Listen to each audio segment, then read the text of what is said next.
Hello, my friend. Today I bring you another lost legend from the depths of Middle-earth. Close your eyes, feel the magic surround you. Our journey begins.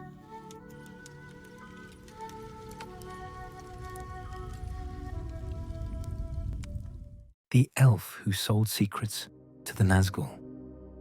A tale of shadow and betrayal in the Third Age. Section 1:1. Shadowed Beginnings. In the fading years of the Third Age, when the shadow of Mordor stretched long across the lands of Middle-earth, there dwelt in the hidden valley of Imladris one whose name would be spoken only in whispers. The golden leaves of Rivendell had begun their slow dance toward winter, and in their falling, some saw omens of sorrows yet to come. Eristor, keeper of the ancient lore, walked the moonlit paths with steps that carried the weight of accumulated centuries. His eyes, once bright as starlight on water, had grown dim with secrets that gnawed at his spirit. The other elves marked his passing with sidelong glances, sensing in him a change, subtle as spider silk, yet unmistakable to those who had dwelt long in the light. The wind stirred the malon leaves, carrying whispers from distant places.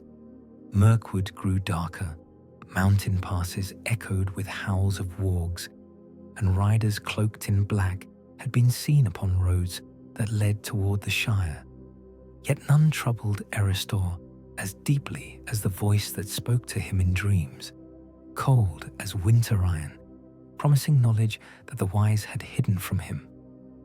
In the Hall of Fire, Eristor sat apart, pale hands trembling as they turned pages of forbidden texts. The other elves did not mark how his eyes lingered upon passages that told of the Nine, those who had been kings before shadow claimed them. They did not see how his lips moved in silent recitation of names that should never be spoken aloud. The shadow was patient, as shadows always are.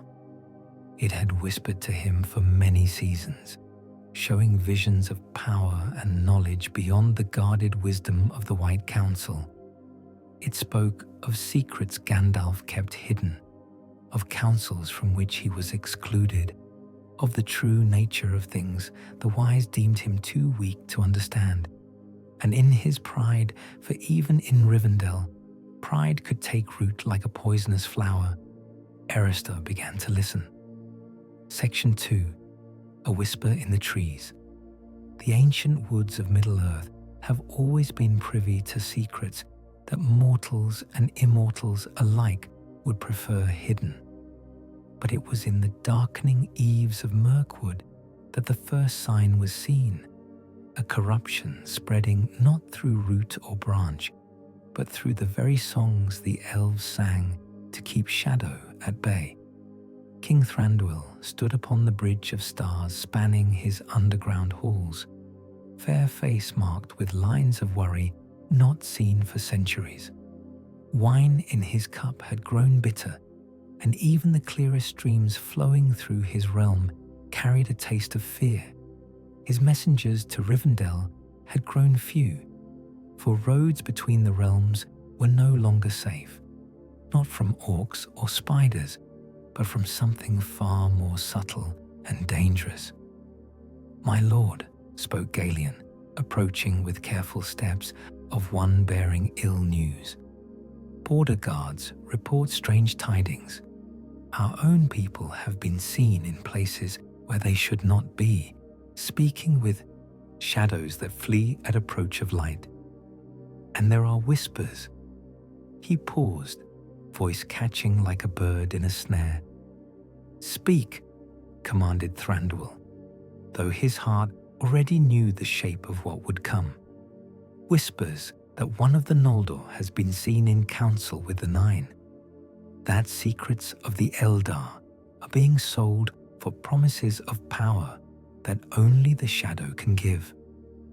The king's cup fell from nerveless fingers, shattering upon stone with a sound like breaking stars. In the silence that followed, they could hear the deep, slow breathing of the forest itself, as if the very wood held its breath in horror.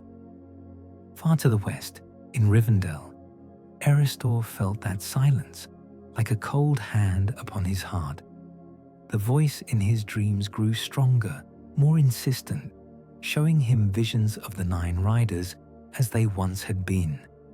Mighty kings who had chosen power over the fading light of the west. What might an elf gain who made the same bargain with wisdom rather than fear? Section 3. The Lone Rider. Through mist-shrouded passes of the misty mountains rode Gandalf the Grey, his staff clicking against stones with each measured step of Shadowfax.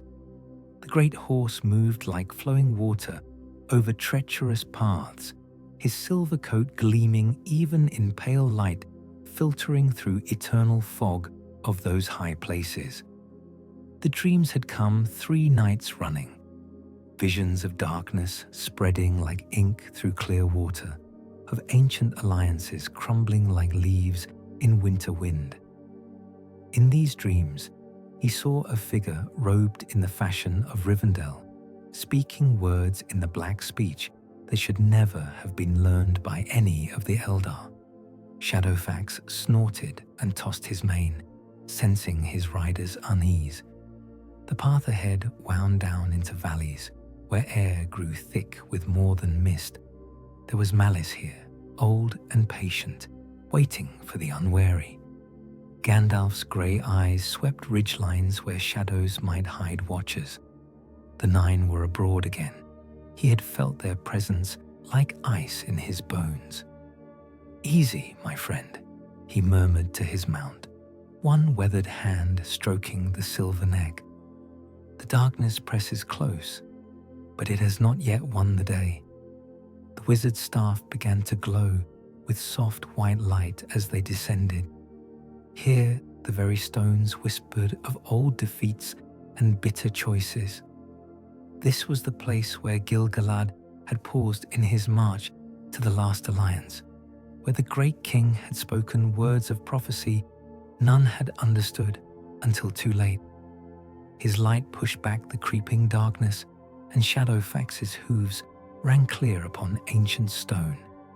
Yet even as they passed through the valley's heart, Gandalf could not shake the feeling that somewhere, in halls that should have been safe from such corruption, a choice was being made that would echo through all the ages of the world. Section 4. Dol Guldur. In the distance. From the high tower of his fortress, the necromancer gazed westward with eyes like burning coals set deep in shadow. Dol Guldur, the hill of dark sorcery, rose from southern reaches of Mirkwood like a cancerous growth upon the fair lands.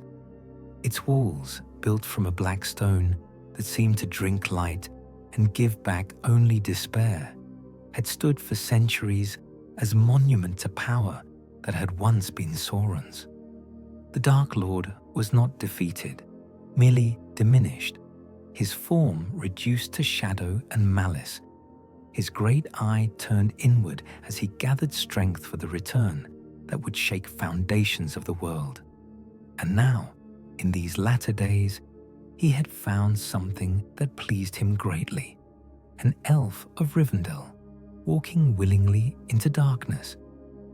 The mouth of Sauron knelt before his master's presence. His iron helm gleamed dully in red light that emanated from the walls themselves, and when he spoke, his voice carried echo of ancient malice. "My lord," he rasped, "the elf has made contact. He seeks audience with the Nine, as you foretold he would. His pride burns bright, and in that burning we shall find our entry into the secrets of the wise." The shadow that was Sauron stirred, and the very air grew thick with menace. When he spoke, it was with thought that cut like a blade through the mind of his servant. "Good. The proud are always the first to fall, and the wise the most useful when they do. Send word to the Witch King. Let him prepare the way for this willing servant. Through one elf's treachery, we shall learn the weaknesses of all their kind. In the depths of Dol Guldur, 9 figures stirred in their eternal vigil. The Nazgûl felt the summons of their master like ice in their long-dead veins. The Witch King of Angmar lifted his crowned head and spoke in a voice like whisper of grave earth. He comes willingly, this child of stars. How long has it been since we had such a gift freely given? We shall teach him such secrets as only the dead may know, and in return he shall teach us how to break the light of Rivendell from within. Section 5. Into the Black. The moon was dark on the night Erestor of Rivendell made his choice. No stars shone through heavy clouds gathered above the valley, and even the ever-burning lamps seemed dimmed, as if light itself recoiled from what was about to unfold. Erestor moved through sleeping halls like a ghost of himself, bare feet making no sound upon carved floors. In his hands, he carried a bundle wrapped in black cloth, maps of secret ways, genealogies of descendants of kings, and most precious of all, a copy of the Red Book's margin notes in Bilbo's own hand, detailing the true nature of his magic ring. The night air was cold against his skin as he stepped beyond borders of Rivendell's protection. Here, where light of the Eldar grew thin, shadows moved with purpose and malice. He felt them watching, weighing, judging his worthiness for the dark bargain he sought to make. The meeting place had been shown to him in dreams, a circle of standing stones, older than kingdoms of men, where boundary between seen and unseen worlds grew thin. As he approached, the very air thickened, becoming heavy with scent of old graves and forgotten sorrows. The stones themselves wept with moisture that fell upward, defying natural order. And there, materializing from shadow like nightmares given form, came the 9. The Witch King stepped forward, his crown gleaming with fell light. Where his feet touched the earth, frost spread in patterns like spider webs. His voice, when it came, seemed to echo from the depths of barrows and tombs. So comes the wise elf to learn wisdom from the dead. What secrets do you bring us, keeper of law? What knowledge do you offer in exchange for power that will never fade? Erestor's hands trembled as he unwrapped his bundle, revealing the treasures of Rivendell laid bare to Shadow's gaze. I bring you the genealogies of the kings, the secret ways of the Elven realms, and his voice broke like a branch in winter wind, the truth of the halfling's ring. The 9 leaned forward as one, their collective hunger palpable as heat from a forge. The Witch King's hollow laughter echoed across the stone circle. Then let us begin your education, child of stars. Let us teach you what the wise have never dared to learn. Section 6. The Captive King. In the deepest dungeons of Dol Guldur, where neither sun nor star had shone for 1,000 years, there sat a figure that once had been the greatest of dwarf lords, Thrain, son of Thror, last king under the mountain before Smaug's coming, raised his head as footsteps echoed in the corridor beyond his cell. The years of torment had not been kind to the Dwarf King.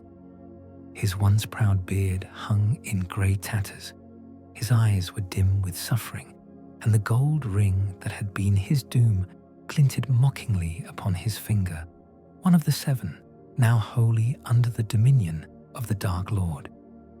Yet still, in the depths of his degradation, something of the king remained. "Who comes?" he whispered, voice cracked from disuse. "What new torment do you bring me, servants of shadow?" The The cell door opened with a shriek of rusted hinges, and to Thrain's amazement, it was not one of his usual tormentors who entered, but an elf. Tall and fair he was, though shadows seemed to cling to him like oil on water. His eyes held knowledge that no child of light should possess. "I am Eristor of Rivendell," the elf said, his voice carrying the music of his people even here in this place of despair. "I come seeking knowledge that only you can give, son of Durin." Thrain laughed bitterly. "Rivendell, then you are far from home, elf lord, and if you come seeking knowledge, you have chosen poorly. I am but a broken king in a forgotten cell. What wisdom could I offer that would interest one of the Eldar?" Eristor stepped closer, and in his eyes, Thrain saw something that chilled him more than all the torments of the Nazgûl: hunger. "You know the location of the Arkenstone. You know the secret ways into Erebor. And more than that," the elf's voice dropped to a whisper, "you know the true names of the 7 rings and the binding spells that were laid upon them." The dwarf king recoiled as if struck. "You speak of things that should remain hidden. The rings of my people are not for the knowledge of outsiders, be they elf or man or—" His eyes widened in horrible understanding. "You serve them. You serve the 9. "I serve knowledge," Eristor replied coldly, "and power. The wise of the West would keep such things locked away, deemed too dangerous for lesser minds. But I have learned that danger and power are merely different names for the same thing." Thrain pressed himself against the far wall of his cell, the ring upon his finger burning like a coal. "I will tell you nothing. Better to die in darkness than to betray the secrets of my people to shadow." Eristor smiled, and it was not a pleasant sight. "Oh, my dear king, you misunderstand. You will tell me everything. The only question is whether you do so willingly, or whether I must call upon my new masters to persuade you." In the corridor beyond, the sound of approaching footsteps echoed like a funeral drum. The 9 had come to collect their prize. Section 7. The Necromancer's Voice. The great hall of Dol Guldur had been carved from the living rock of the hill itself, its walls black as midnight and smooth as glass. No light dwelt here save the baleful glow that emanated from the throne where the necromancer held court. It was before this seat of power that Eristor knelt, the secrets of Rivendell spread before him like offerings upon an altar. The presence that filled the hall was not entirely physical. It was shadow and malice given form, hatred so pure it had become a thing unto itself. When it spoke, the very stones wept with frost, and even the Nazgûl drew back in reverence and fear. "So comes the faithless elf to bend the knee," the voice whispered, seeming to come from everywhere and nowhere at once. "Tell me, keeper of law, what is it you truly seek? What drives one of the firstborn to abandon the light for the embrace of shadow?" Eristor raised his head, and those who watched saw that his eyes had changed. Where once they had held the light of stars, now they reflected only the red glow of the throne. "I seek to understand," he said, his voice steady despite the terror that gnawed at his heart. "The wise speak of good and evil as if they were fixed things, eternal and unchanging. But I have read the ancient texts, studied the songs of creation. I know that even the Valar themselves have fallen to darkness." A sound like laughter echoed through the hall, though no mirth dwelt within it. "Wisdom, yes, you begin to see. The light-bearers would have you believe in absolute truths, in powers that cannot be touched or turned. But you have glimpsed the reality beneath their songs, haven't you? You have seen that all power comes from the same source, and that source cares nothing for the petty distinctions between light and dark. The necromancer's presence pressed closer, and Eristor felt the weight of ages upon his shoulders. I offer you knowledge, elf of Rivendell. I offer you understanding of the true nature of power. In return, you will serve as my voice in the councils of the wise. You will be my hand in the halls of light. And if I refuse, Eristor whispered, though they both knew the answer. Refuse. The voice carried amusement now, dark and cold. But you have already chosen, child of stars. The moment you set foot upon the paths of shadow, the moment you knelt before my throne and offered up the secrets of your people, in that moment, you became mine. The only question now is whether you will serve willingly or whether you must be convinced. Around the hall, the 9 stirred like hunting hounds scenting prey. The Witch King stepped forward, his crowned head bowed in supplication to his master. The elf has proven useful, my lord. Through him, we have learned much of the White Council's plans. But there is more we would know. The location of the Ringbearer, the strength of the Western Kingdoms, the secret alliances that bind the free peoples together. The necromancer's attention turned to his chief servant, and even the Witch King seemed to shrink beneath that terrible gaze. Patience, my faithful hound. The ring will reveal itself in time, and when it does, our new servant will ensure that it finds its way home. For now, let him return to Rivendell. Let him sit in council with the wise and listen to their plans. When the time comes for the final stroke, he will open the gates from within. Eristor felt a brand burn itself into his spirit, a mark that would forever mark him as servant to the shadow. As the pain faded, he found that he could see with new eyes, could perceive the thoughts of those around him, could sense the flow of power through the world. The gift came with a price, but in that moment, intoxicated by newfound understanding, he did not care.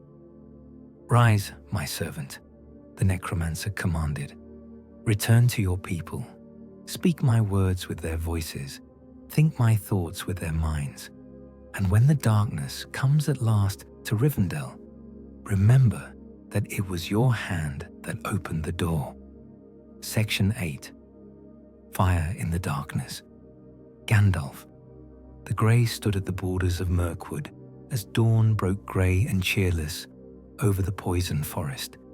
Shadowfax stamped and snorted beneath him, the great horse sensing the malice that flowed like poison through the very air.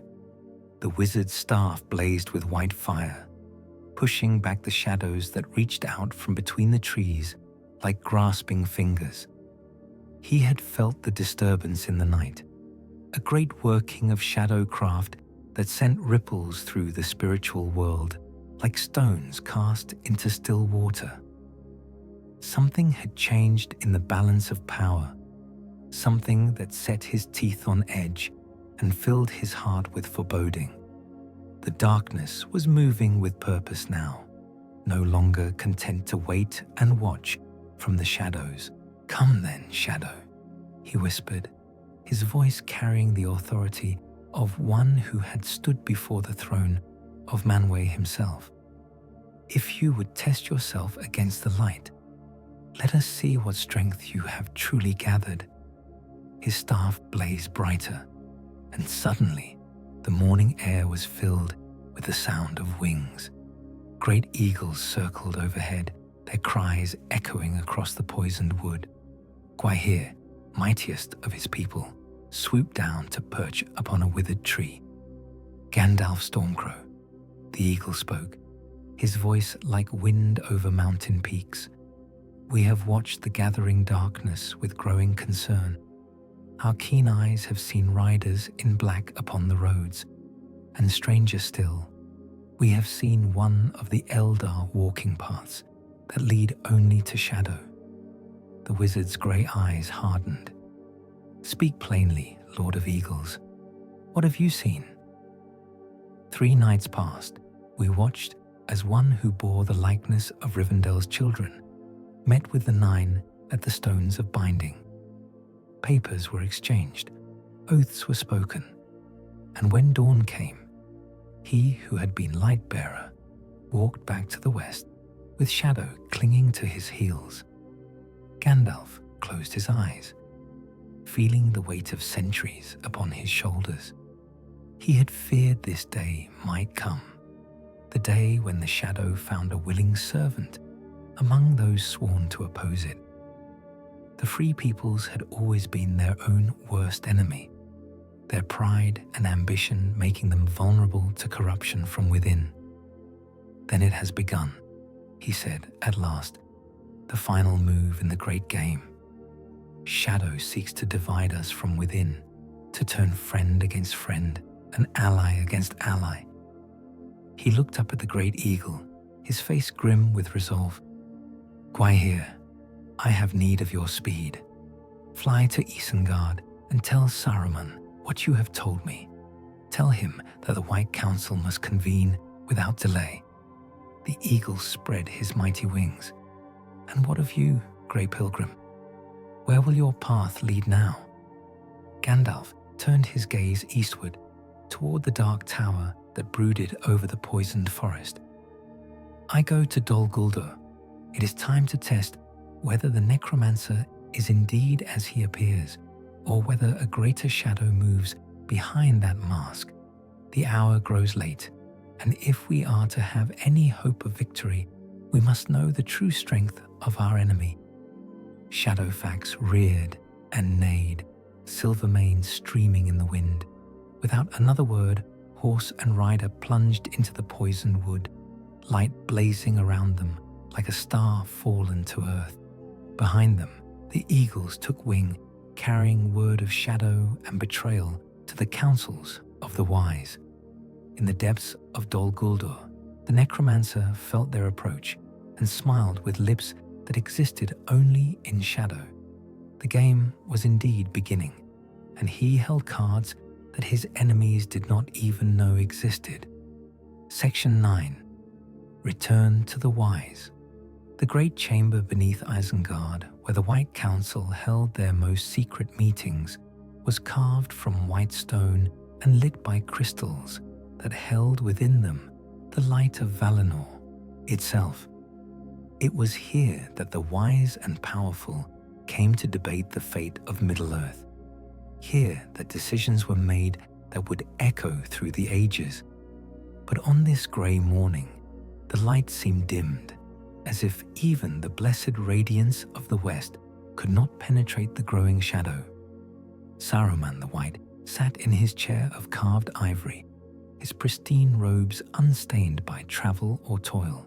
To his right sat Galadriel, Lady of Lorien, her golden hair shining even in the diminished light. Elrond of Rivendell occupied the seat to Saruman's left, his ageless face marked by lines of worry. At the foot of the table sat Gandalf, staff across his knees, his grey robes travel-stained and his face grim. You bring dark tidings, Mithrandir, Saruman said, his voice smooth as polished stone. But are you certain of what you claim? Could the eagles not have been mistaken? The night plays tricks upon even the keenest eyes. Gandalf's jaw tightened. Gwaihir has eyes sharper than any blade, and his words are not given to flights of fancy. One of our number has turned to shadow, Saruman. The question is not whether this is true, but what we mean to do about it. Galadriel spoke, her voice like silver bells in morning wind. If such betrayal has indeed occurred, then all our counsels are compromised. How can we speak freely of our plans if shadow sits among us? listening with the ears of our enemy. Elrond had remained silent through much of the discussion, but now he stirred, his dark eyes troubled. There is wisdom in the lady's words, yet I must ask, of whom do we speak? Which among us has fallen to darkness? I will not see accusation cast without proof, friend turning against friend on the strength of rumor and suspicion. The grey wizard leaned forward, his piercing gaze moving from face to face around the table. Then let us speak of proof. In the past moons, how many here have noticed changes in their households, strange dreams among their people, servants walking paths they should not know, knowledge appearing in places where it was never given? A silence fell over the chamber, heavy with implication. It was Elrond who broke it, his voice barely above a whisper. There have been irregularities in Rivendell. Books moved from their proper places, chambers entered without leave.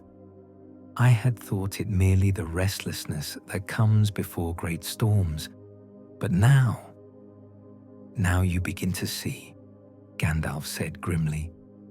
The shadow does not always come with sword and flame. Sometimes it comes with honeyed words and promises of power. Sometimes it wears a familiar face and speaks with a trusted voice. Saruman's eyes glittered in the crystal light. You speak in riddles, Grey Wanderer. If you have knowledge of treachery, speak it plainly. Name the traitor, if traitor there be. But before Gandalf could answer, the great doors of the chamber swung open, and a figure entered that made every member of the council tense with sudden alertness. It was Erestor of Rivendell, Elrond's chief counselor and keeper of law. He moved with his accustomed grace, yet there was something in his bearing that set teeth on edge, a subtle wrongness that spoke to the deepest instincts of those who had lived long in the light. My lords, Erestor said, bowing low before the assembled council, forgive my lateness. The roads from Rivendell have grown dangerous of late, and I was forced to take longer paths to avoid unpleasant encounters. Elrond studied his counselor with new eyes, seeing things he had missed before. The pallor of his skin, the way shadows seemed to cling to him despite the blazing crystals overhead. The subtle wrongness in his bearing that spoke of allegiances changed and oaths broken. Indeed, the Lord of Rivendell said carefully, and what news do you bring from my halls, old friend? Erestor's smile was as beautiful and cold as winter moonlight. Only what you would expect, my lord. The leaves continue to fall, the seasons turn, and the people go about their daily tasks. All is as it has always been in the last homely house. But Gandalf saw the lie written in every line of the elf's face, and his hand tightened on his staff. The shadow had indeed found willing servants among those sworn to oppose it, and now it sat at their very table, listening to their most secret counsels with the ears of the enemy. The final game had truly begun. Section 10. Stirring the North. In the cold halls of Erebor, where the bones of the earth yielded up their treasures to dwarvish skill, King Dane Ironfoot sat upon the throne that had once been Thorin's. The golden light of forge fires danced upon the carved stone walls, and the sound of hammers rang out in steady rhythm, the heartbeat of the dwarven kingdom restored. Yet for all the warmth of gold and flame, Dane's heart was cold with foreboding. The ravens that served as messengers between the kingdoms of men and dwarves had brought dark tidings from the south. Riders in black upon the roads, villages found empty of life, and stranger still, reports of dwarven refugees speaking of home halls that had fallen not to orc or dragon, but to Shadow itself. "My lord," spoke Balin, eldest of Thorin's companions, and now Dane's chief advisor. "Word has come from the Grey Wizard. He calls upon the old alliances, seeks the aid of the dwarven kingdoms in some great matter. His message speaks of shadow rising and the need for unity among the free peoples." Darn stroked his iron-grey beard, his eyes reflecting the firelight like chips of coal. "Gandalf Stormcrow asks much of us, old friend. We have spent years rebuilding what Smaug destroyed, restoring the glory of our fathers. Are we to abandon all of this to answer the call of wandering wizards?" "Perhaps," came a voice from the shadows near the throne. "It is not abandonment," he asks, "but preparation." Both dwarves turned to see a figure emerging from the darkened alcove where the royal guards usually stood. Chugs was Glóin, another of Thorin's company. But there was something changed about him. A hardness in his eyes, a weight to his words that had not been there before. "What mean you by that, Glóin?" Balin asked, his hand moving instinctively toward the axe at his belt. "I mean that the Grey Wizard sees further than most, and what he sees is cause for concern. There are powers stirring in the world that care nothing for our mountain halls or our treasures. When Shadow comes, and it will come, we will stand together or fall separately."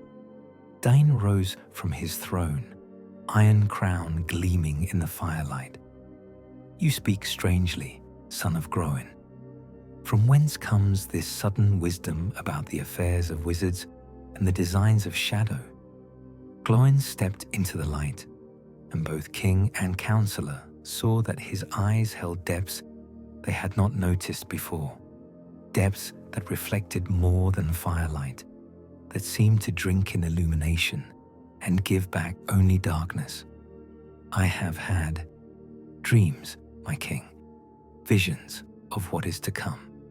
I have seen the armies of darkness marching upon the kingdoms of the West, and I have seen how small and scattered are those who would stand against them. The Grey Wizard is right. We must unite, or we must perish." But Balin, oldest and perhaps wisest of the dwarves, heard something beneath the words that chilled his ancient bones. This was not the voice of Glóin, son of Groin, stalwart companion of princes. This was something else, something that wore a familiar face but served unfamiliar masters. "And what would you have us do, old friend?" the king asked, though he too felt the wrongness that hung about his counselor like a shroud. "Send emissaries to the other kingdoms," Glóin replied smoothly. "Call for a great gathering of the free peoples. Let dwarf and elf and man stand together against the coming darkness. And let us ensure that when that gathering comes, our voices heard clearly among the councils of the wise." Dain nodded slowly, but even as he agreed to send forth the call, he wondered what voice would truly speak for the dwarves when the time came. For in the depths of Glóin's changed eyes, he had glimpsed something that made his warrior's heart clench with fear. Not the light of dwarven resolve, but the cold fire that burned in the eyes of those who served the Shadow. Miles away, in halls both fair and fell, other servants of darkness went about their work. In Isengard, Saruman the White studied texts that should have been burned long ago. In Rivendell, Eristor walked among the wise and spoke words of counsel that led always toward delay and doubt. And in the darkest corner of Mirkwood, the necromancer smiled as his web of corruption spread ever wider. The pieces were moving into place for the final game, and Shadow held more of them than any among the free peoples yet knew. Section 11.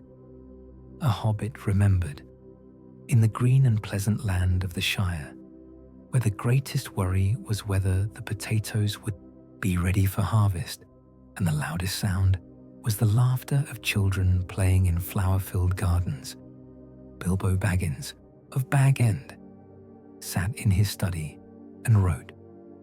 The autumn sun slanted through diamond-paned windows, casting patterns of gold upon the pages where he set down his adventures in careful, flowing script. The red book lay open before him, its margins filled with notes and corrections, additions and second thoughts. It was a work of love, this account of his unexpected journey, but also a work of growing urgency.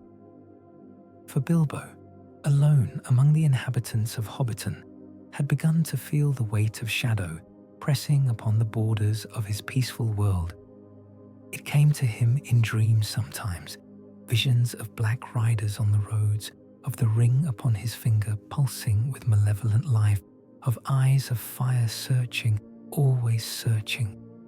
He had told no one of these dreams, not even Gandalf on his infrequent visits, but they left him restless and afraid.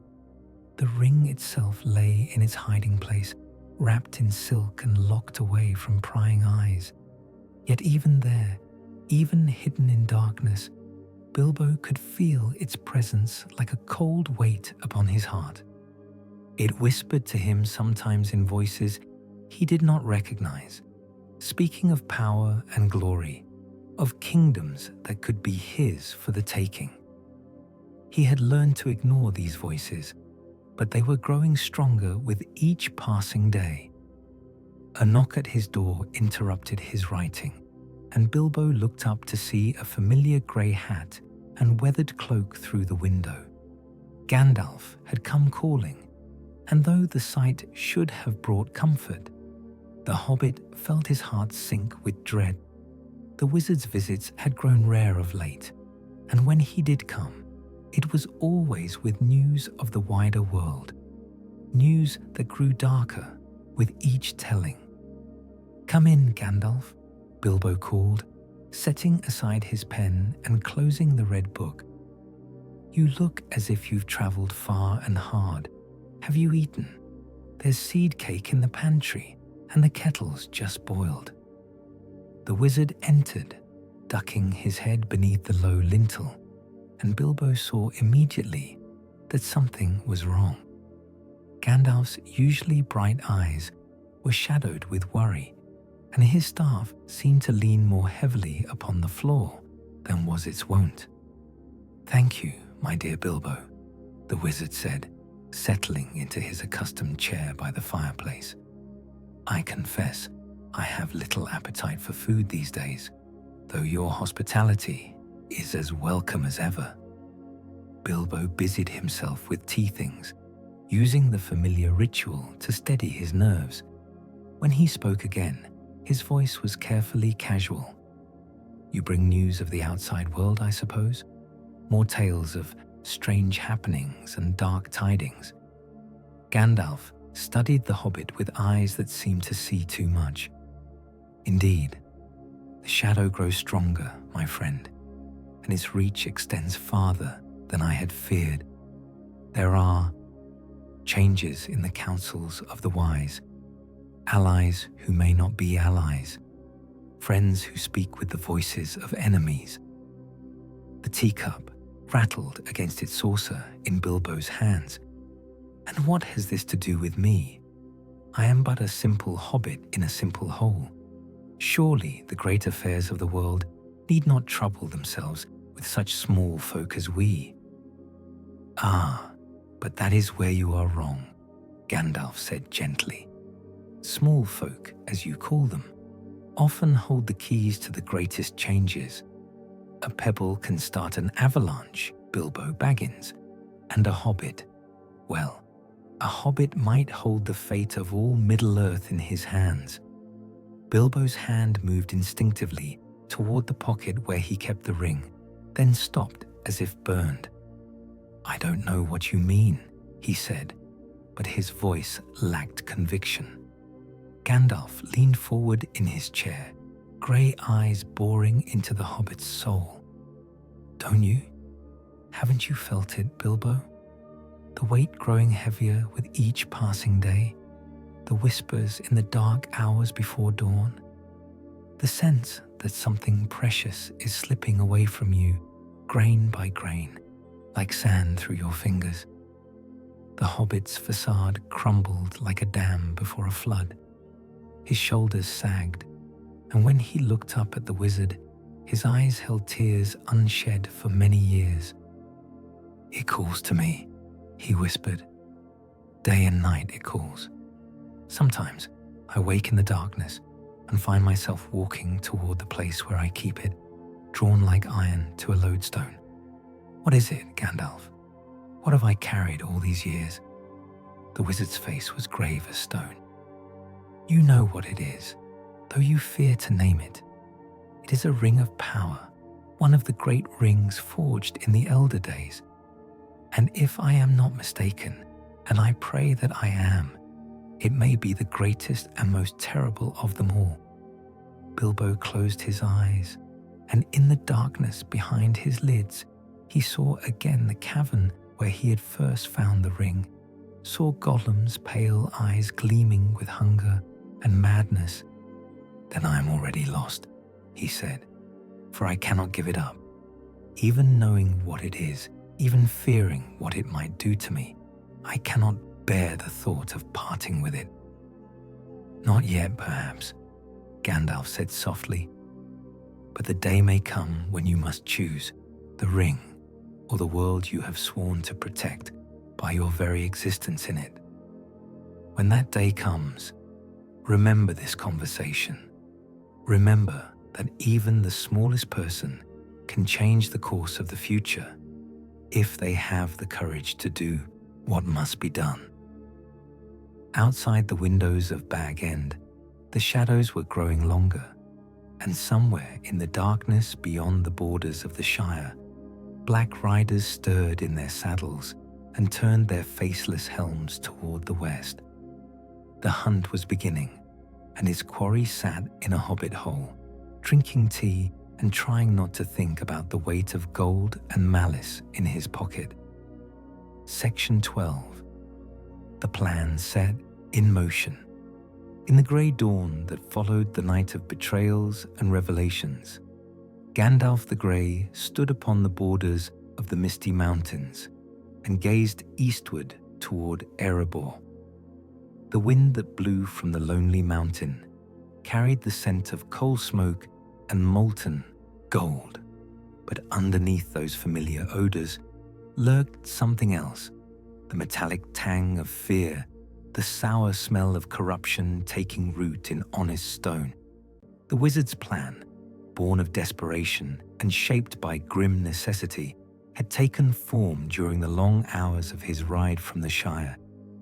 If Shadow had indeed found servants among the wise, if the counsels of the great were compromised, then new paths must be found, new alliances forged among those who had not yet been touched by the creeping darkness.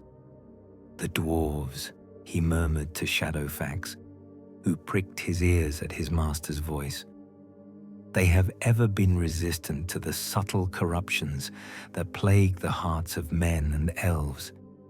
Their love of gold may be a weakness, but their hatred of shadow runs deep as the roots of mountains. If I can reach them before the poison spreads—" But even as he spoke, doubt gnawed at his heart. The ravens that flew between the mountain kingdoms had brought word of strange changes among the dwarf lords, of councillors speaking with voices not their own, of ancient feuds suddenly forgotten in favor of new allegiances that served no obvious purpose. The shadow's reach was longer than he had feared, its touch more subtle than he had imagined. Still, there was hope to be found in the most unlikely places. In the ancient prophecies of Durin's folk, there were words that spoke of a time when the king under the mountain would return, when Smaug the mighty would fall and when the old alliances between dwarf and man would be renewed, if those prophecies could be fulfilled, if a way could be found to drive the dragon from his mountain fastness, then perhaps a power could be awakened that would stand against the growing darkness. The wizard's eyes moved to the leather satchel that hung from Shadowfax's saddle, within which lay maps of forgotten paths and copies of ancient contracts, genealogies of the line of Durin, and songs that told of treasure beyond all reckoning. He had spent many years gathering these materials, thinking them mere curiosities for his scholarly pursuits. Now they might prove to be weapons in a war that had not yet been declared. "A burglar," he said aloud, and laughed despite the grimness of his thoughts. What the wise cannot accomplish with all their power and knowledge, perhaps a simple burglar might achieve with nothing but courage and wit. The irony would be delicious if the stakes were not so high. As if summoned by his words, a raven alighted upon a nearby boulder, its black eyes bright with intelligence. It was one of the great ravens of Erebor, the talking birds that served as messengers between the mountain kingdom and the outside world. "Hail, Gandalf Stormcrow," the raven spoke, its voice harsh but respectful. "I bring word from Dane King under the mountain. He bids me tell you that the dwarves of Erebor will hear your words, though he warns that strange influences work among his counselors. Trust carefully," he says, "and speak only to those whose loyalty is beyond question." Gandalf nodded grimly. "Tell your king that I understand his caution. Tell him also that I come not seeking aid for wars already declared, but help in preventing wars that have not yet begun. The shadow moves in secret still, but that will not always be so. When it reveals itself at last, the free peoples must be ready." The raven cocked its head, studying the wizard with one bright eye. "There is more, Grey Wanderer. King Darn bids me ask if you have given thought to the old contracts, the ancient debts that bind dwarf to man. There is one in particular that may serve your purpose, if you can find the heirs to honor it." A slow smile spread across Gandalf's weathered features. "Indeed I have, my feathered friend. Indeed I have. Tell your king that the heir of Isildur yet lives, though he knows it not. Tell him that the time may come when ancient oaths must be remembered and old debts paid in full." The raven spread its wings and took flight, carrying the wizard's words back to the halls of Erebor. As it disappeared into the morning sky, Gandalf turned his mount toward the south and west, toward the Shire and a certain hobbit hole where a most unusual burglar was going about his daily routine, unaware that his quiet life was about to be turned upside down. The game was beginning in earnest now, and while Shadow might hold many of the pieces, Light still had a few moves left to play. Section 13. The Fire Awakens. Deep in the heart of the lonely mountain, in caverns carved from living rock and halls that had not echoed with dwarven voices for 60 years, something stirred that had slumbered overlong. Smaug the Mighty, Smaug the chiefest and greatest of calamities, opened one great golden eye and gazed upon his hoard with the satisfaction of the utterly secure. Gold lay piled around him in drifts and hills, goblets and coins, rings and talks, all the wealth of the kingdom under the mountains spread out like a metallic sea.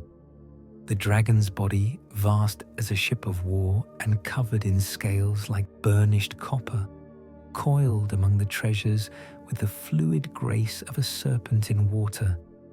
Each breath sent ripples through the golden tide, and each movement caused avalanches of coins to cascade from the peaks of wealth. But on this day, as autumn painted the mountainsides with fire and the first snows began to dust the highest peaks, Smaug felt a disturbance in the deep places of the world. It came to him not through his physical senses, but through older channels, the awareness that all great powers possess, the ability to feel the movements of their rivals and enemies across vast distances.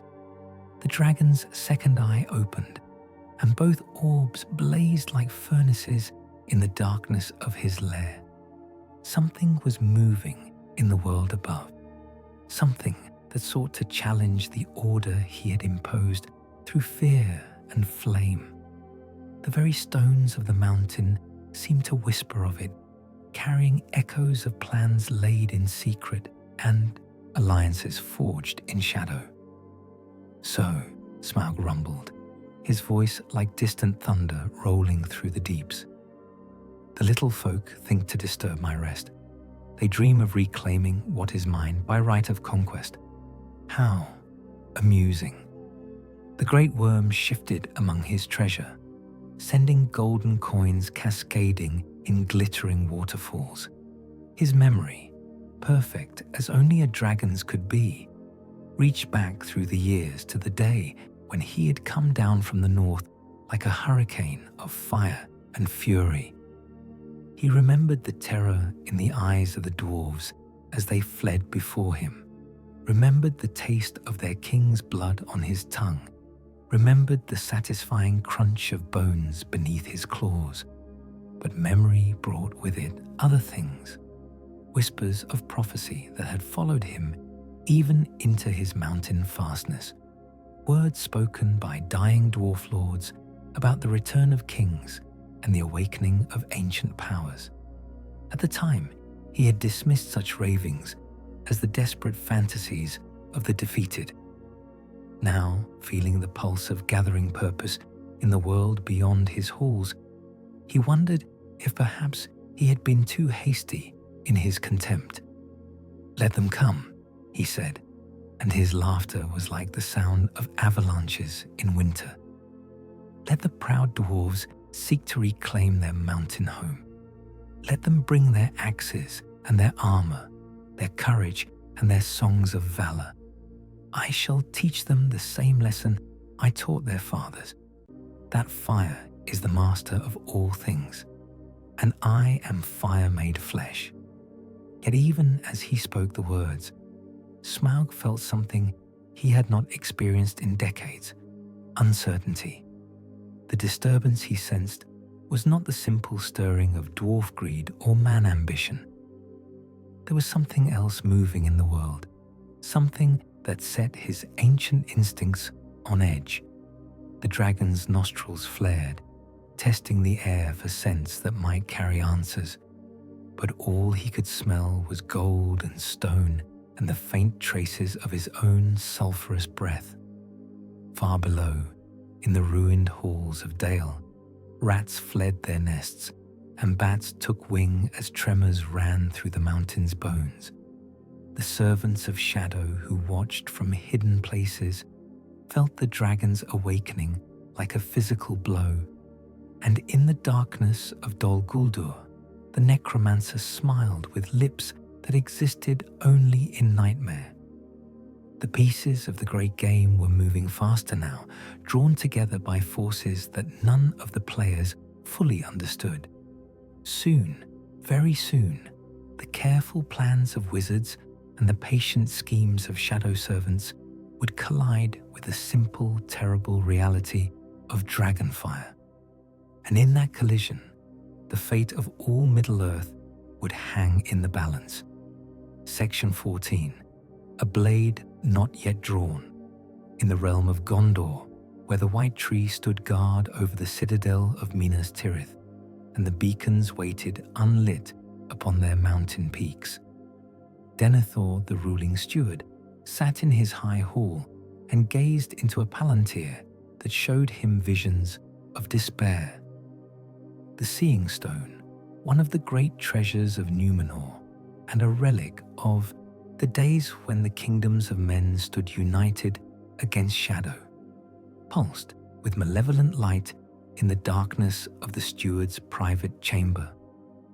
Through its depths, Denethor saw armies gathering in the east, orc hordes breeding in the pits of Mordor, and alliances forming among the enemies of the free peoples that would make the wars of old seem like children's games. But worse than the images of martial preparation were the visions of corruption from within.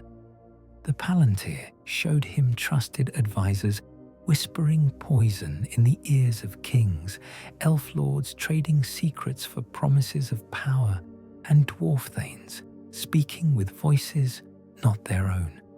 The shadow was not content to assault the walls of the free peoples from without. It sought to hollow them from within, turning friend against friend and ally against ally. "My lord," came a voice from the doorway, and Denethor quickly covered the Palantir with a cloth of black silk before turning to face his visitor. It was Boromir, his elder son and heir, tall and proud in his mail of steel and silver. The young lord's face was marked by lines of worry, and his hand rested upon the hilt of his sword, as if expecting attack even here in the heart of his father's stronghold. "What news from the borders?"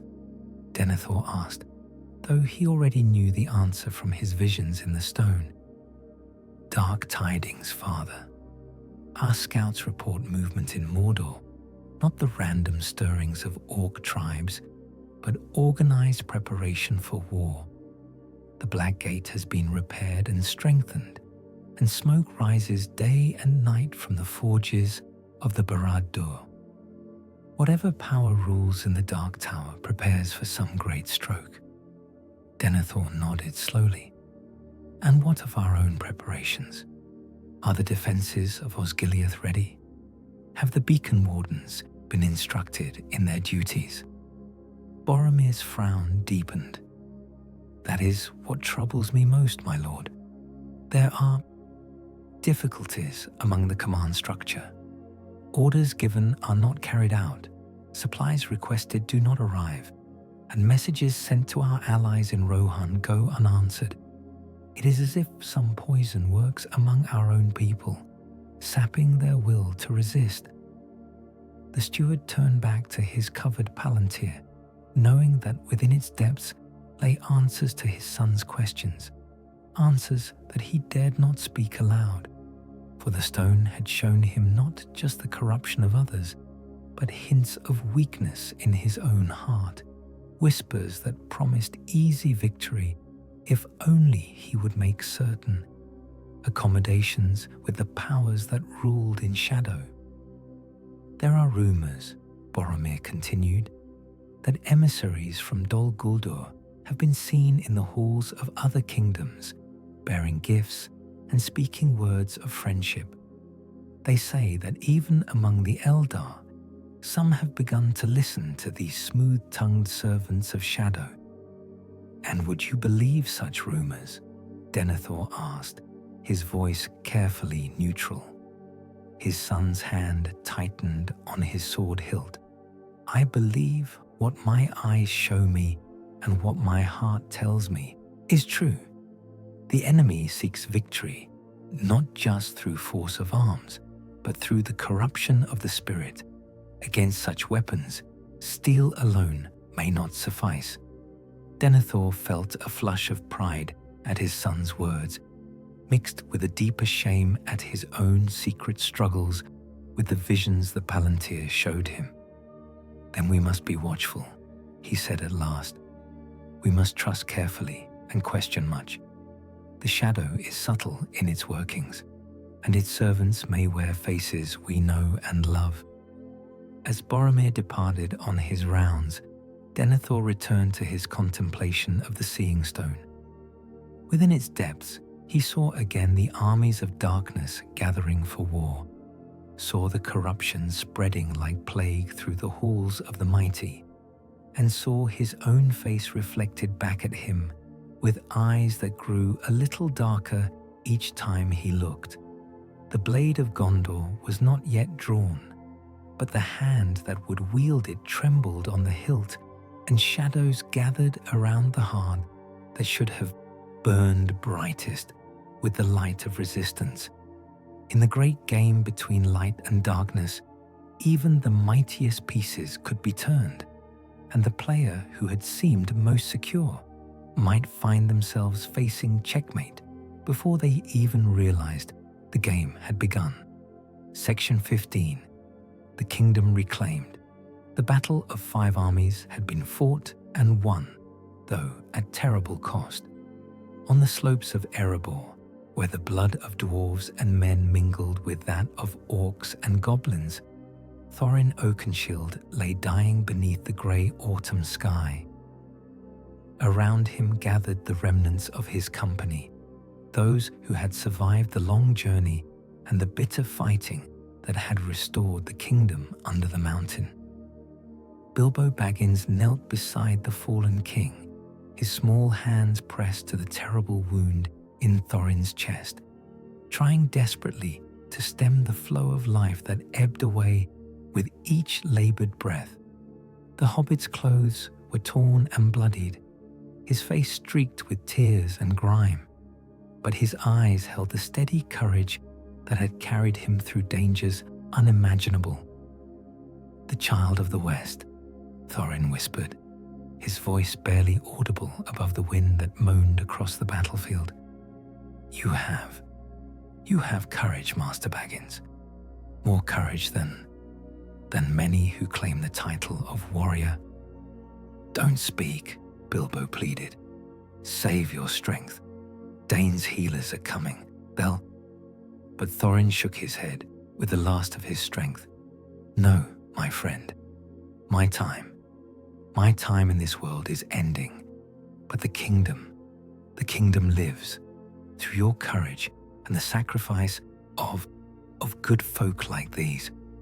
His eyes moved to where Fili and Kili lay still in death.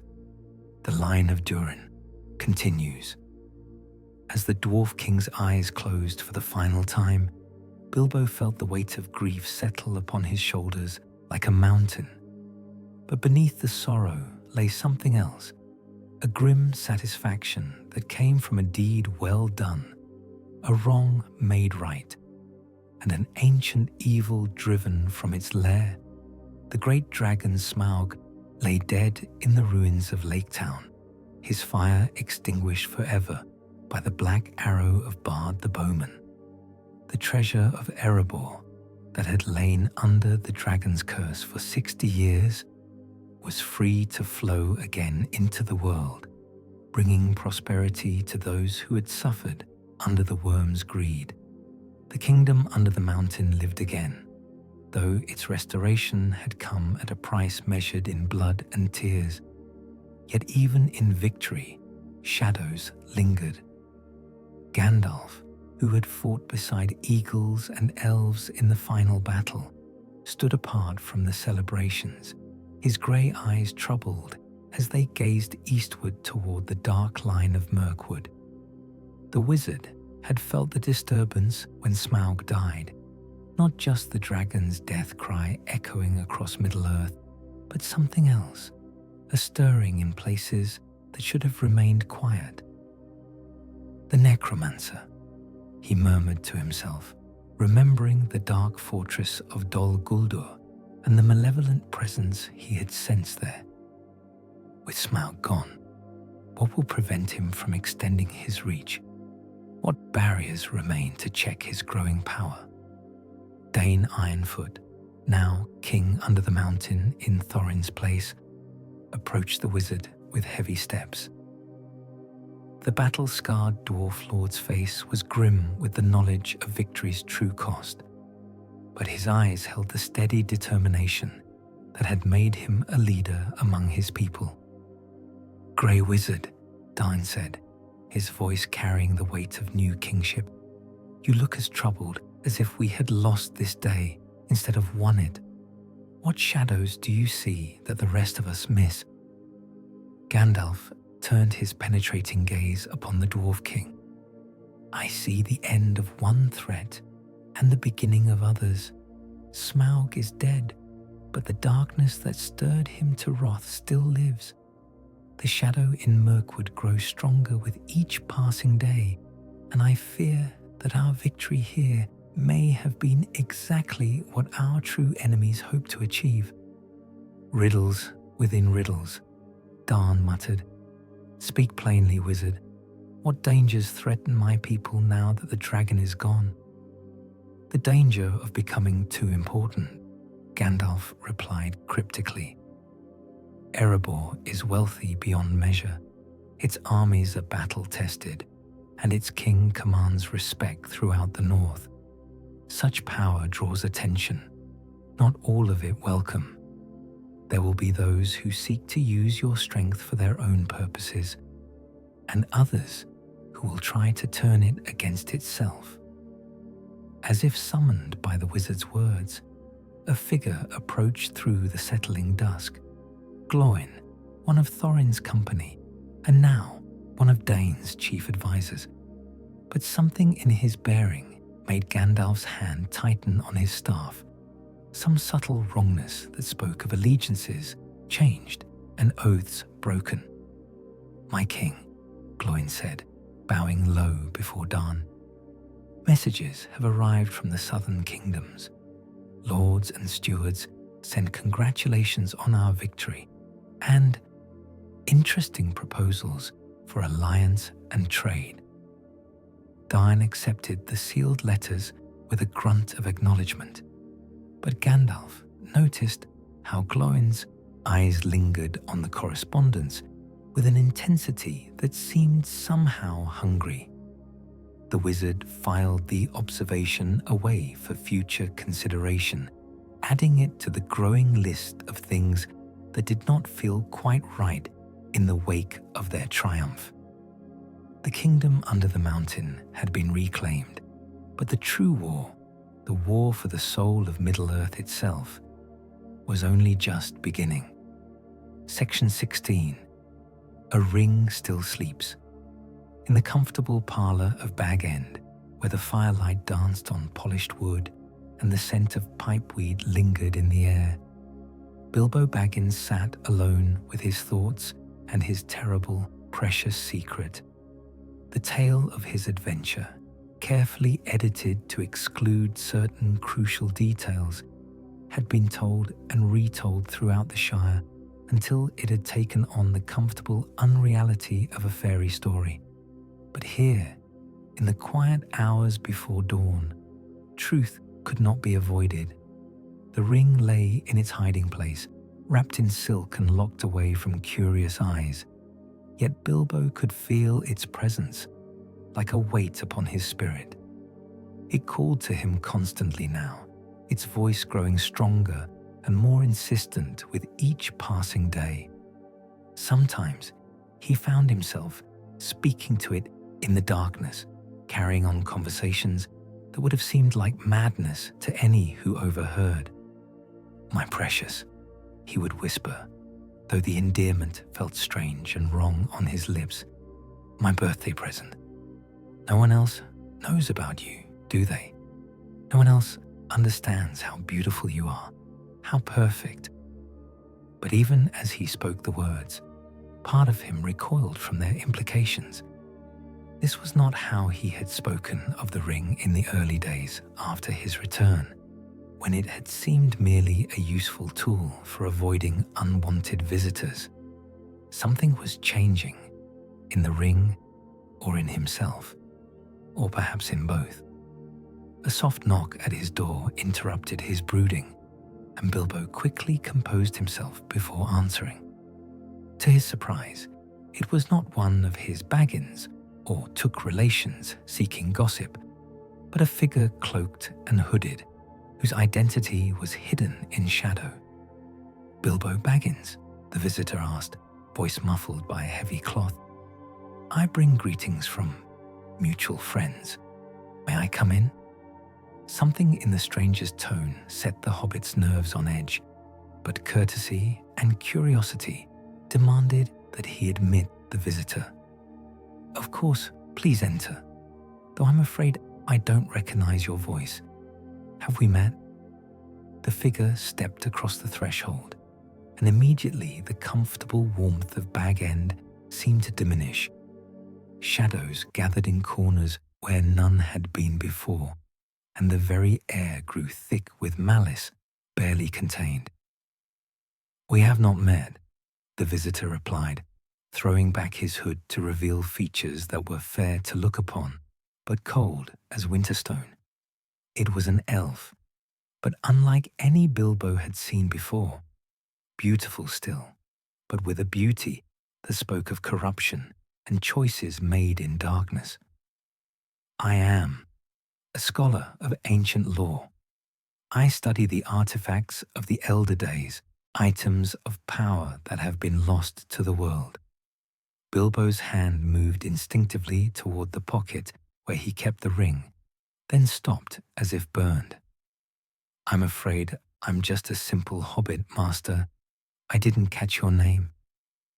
"Names have power," the elf said with a smile that never reached his eyes. "But you may call me a friend. I know much about you, Bilbo Baggins. I know of your adventure with the dwarves, of your courage in the halls of the Goblin King, of your discoveries in the darkness beneath the mountains." The hobbit felt his heart hammering against his ribs like a caged bird. "I don't know what you mean. I found nothing in those tunnels save darkness and fear." "Come now," the elf said, stepping closer. "There is no need for such deception between colleagues. I know what you carry, Master Baggins. I know its weight, its whispers, its hunger. More importantly, I know what it truly is." Bilbo backed away until he felt the wall against his shoulders. "You're talking nonsense. I don't know what you think I—" "A ring," the visitor interrupted, his voice soft as silk and sharp as steel. "A golden ring that makes its bearer invisible. A ring that has lived in darkness for countless years, waiting for the right hand to claim it. A ring that some would call precious." The word hit Bilbo like a physical blow. Only one creature had ever used that term for the ring, and he was far away in the tunnels beneath the misty mountains. Unless— "Gollum," Bilbo whispered, the name falling from his lips like a curse. The elf's smile widened, revealing teeth that seemed too sharp for comfort. "Ah, so you do remember. Yes, my servant told me much about you during our conversations. He was quite helpful once properly motivated. And now, Master Baggins, you have a choice to make." "What kind of choice?" Bilbo asked, though he already feared the answer. "The choice between wisdom and folly, between power and weakness. I can teach you what you truly carry, show you how to use its gifts for more than parlor tricks and avoiding unwanted guests. Or," the elf's voice grew cold as winter wind, "I can take it from you by force and leave your bones to moulder in your comfortable hole." Bilbo's hand closed around the ring in his pocket, and immediately he felt its power flowing through him. Not just the ability to become unseen, but something deeper, something that promised strength enough to face any threat. For a moment, he was tempted to slip the ring upon his finger and escape this confrontation entirely. But then he remembered Gandalf's words of warning, remembered the madness in Gollum's eyes, remembered the subtle corruption he had felt growing in his own heart. With an effort that cost him dearly, he kept his hand still and met the elf's gaze with all the courage of the Tooks flowing in his veins. "I choose neither," he said quietly. "Whatever this ring is, whatever power it holds, I'll not be instructed in its use by servants of shadow. You may threaten me if you wish, but you'll find that hobbits are made of sterner stuff than you imagine." The elf's face twisted with fury, but before he could speak or act, the air in the parlour suddenly blazed with white light. Gandalf the Grey stepped through the door like an avatar of righteous wrath, his staff blazing with power that made shadows flee to the farthest corners. Eristor of Rivendell, the wizard said, his voice carrying the authority of ages. So low you have fallen, to threaten innocent hobbits in their homes. Your master will not be pleased to learn of this failure. The corrupted elf hissed like a serpent and vanished into shadow, leaving only the scent of sulphur and the echo of promises unfulfilled. In the silence that followed, Bilbo and Gandalf stared at each other across the comfortable ruins of the hobbit's peaceful life. "It has begun, hasn't it?" Bilbo asked quietly. "The real adventure, the one that will decide the fate of the world." Gandalf nodded gravely. "Indeed it has, my dear fellow. And I fear that before it ends, you will be called upon to make choices that will test every fibre of your being. The ring you carry, it is more than either of us suspected, more dangerous, more powerful, and more necessary than I dared imagine." Outside the windows of Bag End, the shadows were growing longer, and in the distance, dark riders were saddling their horses for a hunt that would not end until the lost was found and the stolen was reclaimed.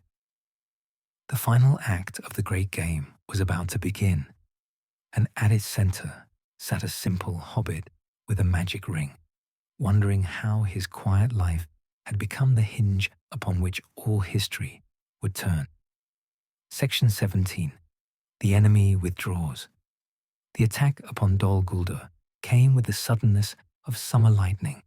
Through the poisoned air of southern Mirkwood rode the combined might of the White Council, Gandalf blazing with the light of Valinor, Galadriel terrible in her beauty and wrath, Elrond bearing the ancient sword of Gil-galad, and behind them, the warriors of three realms united in common cause.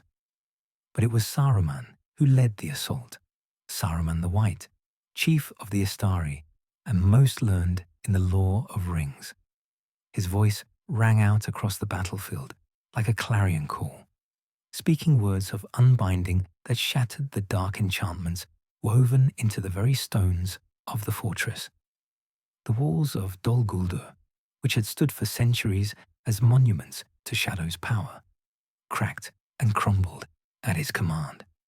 "By fire and sword," Saruman cried, his staff blazing with light that made the Nazgûl shriek and flee. "By the authority of the West and the wrath of the wise, I cast you out, Shadow. Return to the void from whence you came." In the depths of the fortress, the necromancer felt his carefully constructed domain collapsing around him. The form he had worn for centuries, neither fully spirit nor flesh, but something between, began to dissolve as the binding spells that held him to this place were broken one by one.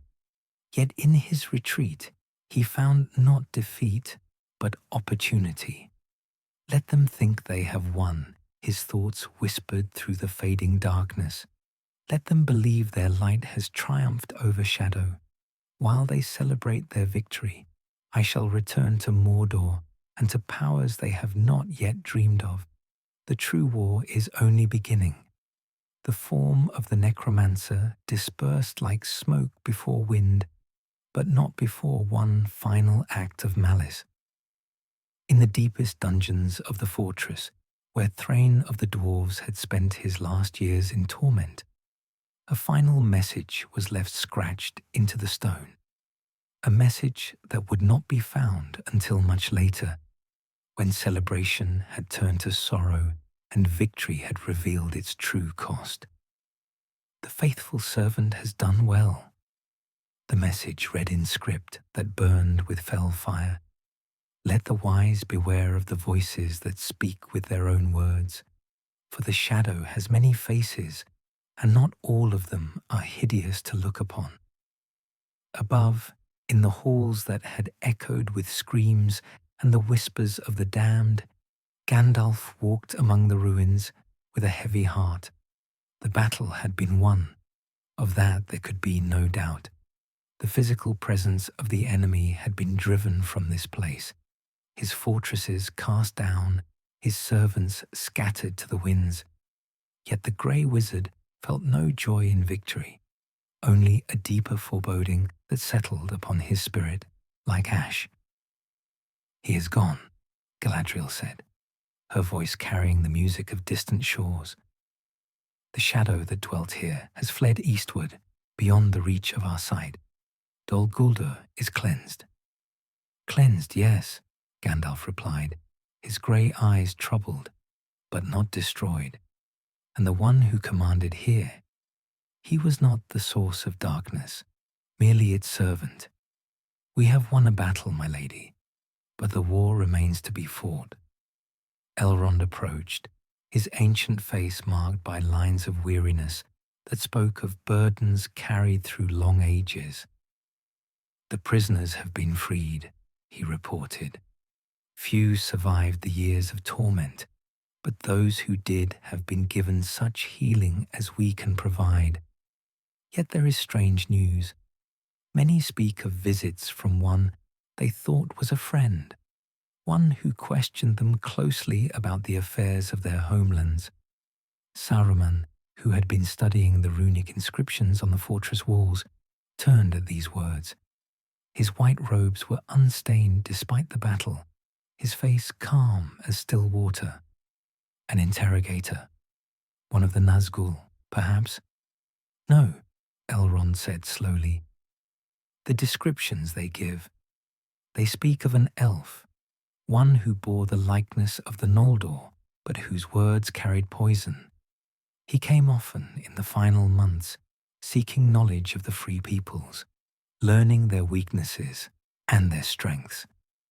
Gandalf felt his heart sink as the pieces of a dark puzzle began to fall into place. What manner of knowledge did he seek? "The defences of Rivendell," Elrond replied, his voice barely above a whisper. "The secret ways of the woodland realm, the genealogies of kings, and the location of treasures long hidden, and always, always, questions about a certain hobbit and his adventures with the dwarves." The silence that followed was broken only by the sound of wind whistling through the broken stones of Dol Guldur. In that silence, each member of the White Council felt the weight of betrayal settling upon their shoulders. Betrayal from within their own ranks, corruption that had taken root in the very heart of their alliance. "We have been played," Gandalf said at last, his voice heavy with bitter understanding. "This attack, this victory, it was what he wanted all along. We have driven him from a fortress that was no longer useful to him, scattered him to a stronghold we cannot assault. And in doing so, we have revealed our own strength, shown our hand to an enemy who has been watching from within our own councils." As if summoned by his words, a figure approached through the ruins. Erestor, chief counsellor of Rivendell, his fair face marked by concern and his eyes bright with what seemed like relief. "My lords," he called out, his voice carrying the familiar music of his people. "I came as soon as I received word of the assault. Have we truly driven the shadow from this place?" But Gandalf did not answer. Instead, he studied the elf's face with new eyes, seeing things he had missed before, the subtle wrongness in his bearing, the way shadows seemed to cling to him despite the blazing light of victory, the hunger that lurked behind his mask of concern. The grey wizard's hand tightened on his staff, and for the first time